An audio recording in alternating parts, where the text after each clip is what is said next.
Hey, what's going on, y'all? Welcome to Meat Cranium Barbecue and Review. Today, I'm going to do a test. I recently watched a video by ArmadilloPepper.com, and he actually cooked a frozen steak from frozen and cooked it to a medium rare over some high heat inside of his Pit Boss pellet smoker. So this is what I'm going to do. I'm going to put my own little twist on it today, and this is what I did. So I already got the coals lit, just got to put them in. This is the bottom part of my Barrel House cooker, and I got a cooking grate on top of there. I'm going to be using that, and that's what I'm going to be doing, so the steaks are really close to the coals. And then down below is some coals that I had there before. I just want to get burned up. And right here is a frozen steak, 2-inch frozen steak.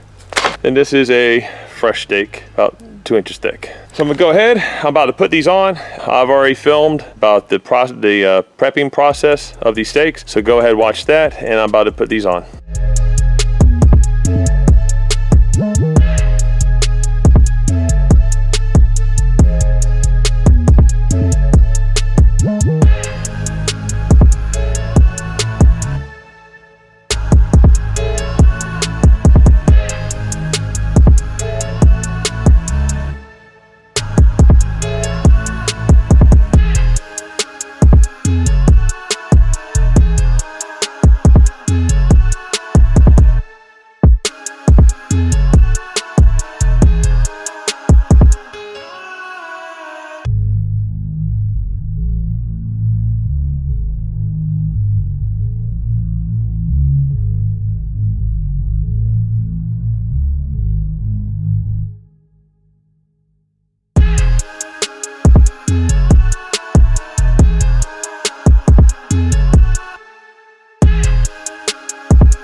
All right, so I'm gonna start off with a timer of 2 minutes and gonna get started. Let's get the frozen one on.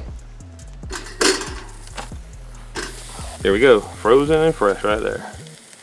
Oh yeah, these are both bone-in ribeyes, 2 inches thick. I don't know if I said that yet or not. All right, 2 minutes has passed. Frozen steak, fresh steak. Looks pretty good so far. 2 minutes on each side on this one. Okay, I already know I'm gonna have to go longer on the frozen steak than I am the fresh steak, but it's been 2 minutes. I'm gonna go ahead and turn these at 10 o'clock. I'm gonna give a minute on this side. I'm gonna flip it over. I'm gonna do a minute on the other side and see where that gets us temperature-wise. All right, it's been 1 minute. Gonna flip these over. Look at that, beautiful. Yeah, that one still feels, the frozen one still feels really, really hard. This here feels really good. So I'm gonna give it 1 more minute on each side. I wanna check the temp. If I can even check the temp of the frozen one. Probably go about 5 minutes, 7 minutes on this one. But this here should be probably close to the temp I want.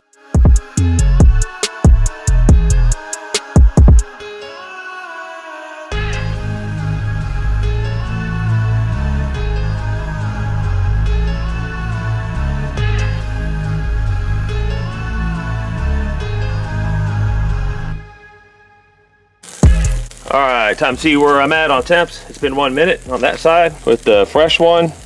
I didn't let this one warm up long enough. Oh, hold on. It shows 93 at first, and then the frozen one, nope, can't even really penetrate it that good. It's like 55, 36 inside, 32. Yeah, the frozen one's definitely still frozen. Can you see that? There you go, 35, 44, 36. Bounce all over the place. Yep, it's gonna keep going at two more minutes on this side. All right, it's been 2 minutes on that side.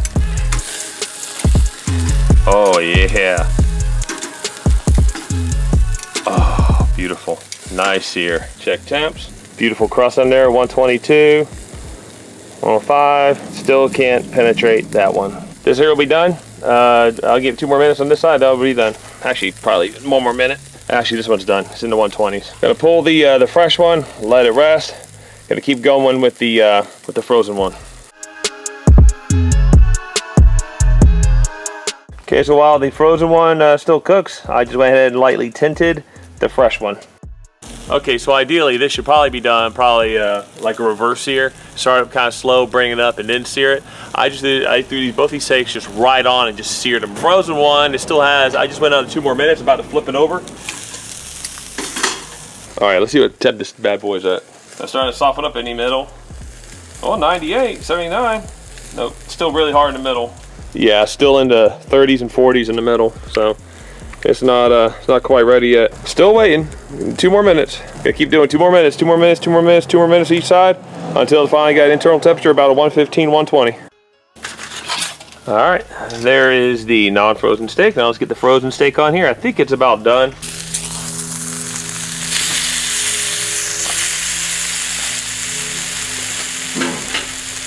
Okay, there we go. It's a little bit darker, but it took a lot longer to cook. So here we go. Gonna let that one rest for about 5 minutes. I'm gonna cut into both of them. Okay, so all in all, it took roughly about 10 minutes each side for the frozen steak. And I'm even not really sure that it's still not really cold in the middle. I went ahead and just pulled it, but it was about 10 minutes each side, basically on bare coals with just a grate covering the bare coals.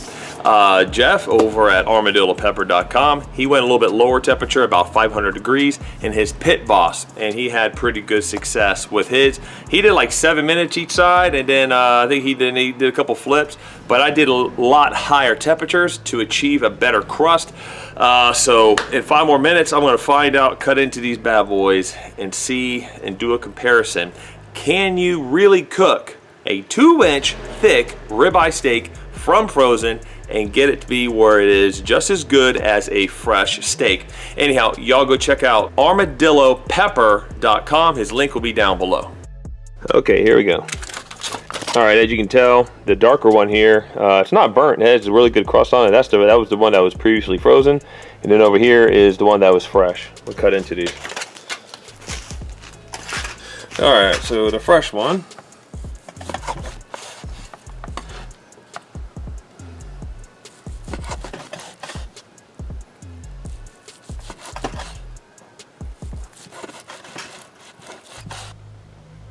All right, looks like a nice medium rare there. There's only salt and pepper. Now it's time to cut into the one that's previously frozen.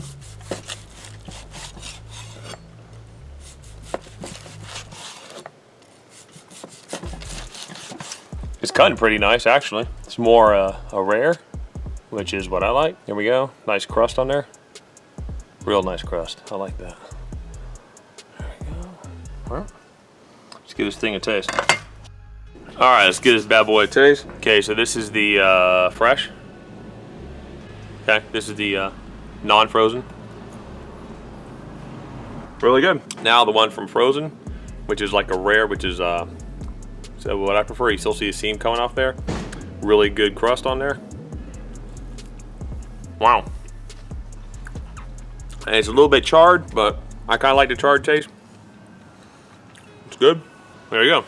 Can you cook a steak from frozen? Yes, you can. It just takes a lot longer to do it. Anyhow, y'all go check out Jeff over at armadillopepper.com, and I will see y'all next week. Ciao.